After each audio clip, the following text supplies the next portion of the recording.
All right, let's get right into it. The Middle East is on a knife's edge. In this explainer, we're going to break down the dizzying chain of events that has pushed Iran and Israel closer to a full-blown war than, well, maybe ever. We're going to use the direct reports and the claims just as they came out. Everything kicked off with this one claim, a statement that sent absolute shockwaves across the globe, an explosive, and I have to stress, unverified report about the Israeli Prime Minister himself. I mean, this was a statement designed to create pure chaos and uncertainty. So you have to ask, who would make such a stunning claim? Well, as reported by Iranian media, it came straight from Iran's Islamic Revolutionary Guard Corps, the IRGC. Now, this is so important to get. This is their side of the story, their assertion. At the time, Israeli officials had said absolutely nothing, no confirmation at all. So that brings us to our first big question here. Was there really a strike on Netanyahu? You've got this dramatic claim on one side and total official silence on the other, and that creates a really dangerous information vacuum. And you know, what's really fascinating here are the specifics. The IRGC, they didn't just make some vague threat. No. They named the target, Netanyahu's office, and they even named the weapon they supposedly used, Khyber-Shikan ballistic missiles. They even called it the 10th wave of attacks. And again, the most critical piece of the puzzle here, Israel's complete silence on the matter. So, what on earth could provoke such an incredible claim? To understand that, we have to go back just a little bit to the one event that seems to have lit this whole fire. And this timeline just lays it all out.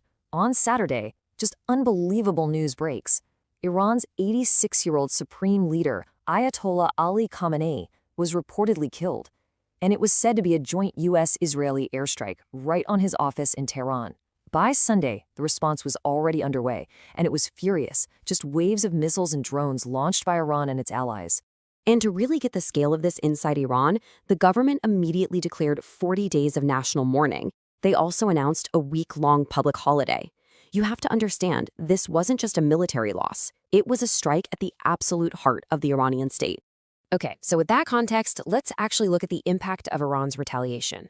What did this missile fury really look like on the ground in Israel? 40. That's the number you need to know first. According to the city, cited by the Israeli newspaper Haaretz, that's how many buildings were damaged in Tel Aviv alone. And the human side of that damage? More than 200 residents, forced to leave their homes, moved into shelters and hotels, as the city just tried to cope with the aftermath of these attacks. Now, thankfully, there were no reports of direct hits on residential areas in that latest round, but the threat was far from over. The Israeli Defense Forces Homefront Command gave the all-clear for people to leave shelters, but with a very stark warning: stay close. The danger was not gone. And here's the crucial thing to realize. This wasn't just a back and forth between two countries. Not at all. The battlefield was expanding and fast, pulling in other players all across the Middle East. I mean, just look at the scope here. So beyond the damage in Tel Aviv, you had a drone attack on a U.S. base near Baghdad's airport, a missile strike near a coalition base in Erbil, and civilians getting injured from falling missile debris in Damascus, Syria. The retaliation was regional. And let's just zoom in on that human story out of Syria for a second.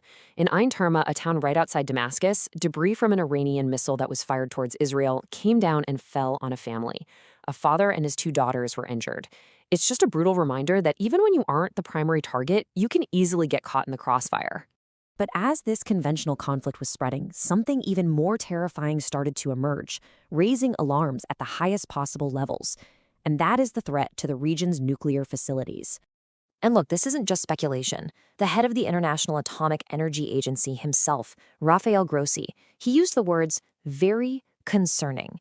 He warned that any kind of radiological release could have consequences so severe that it would require mass evacuations. And here we go again with a war of information. Iran's ambassador to the IAEA made a direct accusation. He said U.S. and Israeli forces had struck nuclear sites, and he even named the Natanz facility as a target. Israel, for its part, has not confirmed any of these claims, leaving the rest of the world in this really dangerous state of uncertainty. And this is exactly why this matters to everyone. The risk isn't just about Iran's facilities. The UAE has 4 operating nuclear reactors. Jordan and Syria, they have research reactors. And as you can see, a whole host of other nations in the region use nuclear applications. A conflict that involves nuclear sites puts the entire Gulf at risk. So we're left with this one question. You've got a storm of unverified claims, you've got retaliatory strikes, you've got this looming nuclear threat. The line between a contained conflict and a full-blown regional war